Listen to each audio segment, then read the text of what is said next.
এখানে কি তার সংগ্রহ কি এখানেই করতেন নাকি? হ্যাঁ, আসুন, আপনি আসুন না, বলে দিন।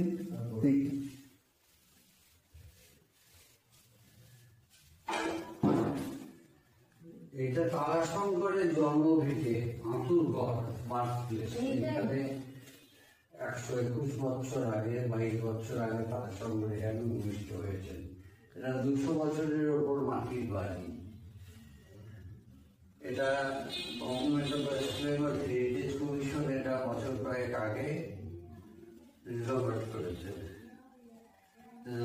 কনজারভেশন এবং সংরক্ষণ।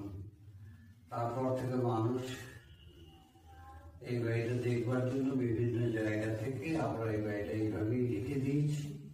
তারাশঙ্কর প্রথম সাহিত্যিক, যিনি বাংলা সাহিত্যে 1967 সালে জ্ঞানপীঠ পুরস্কার পান। তারাশঙ্করের পূর্বে কোনো বাঙালি সাহিত্যিক পায়নি।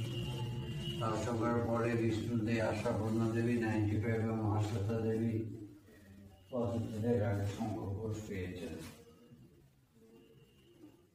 এদিকে ওনার বায়োডেটা লেখাই আছে, ওনারা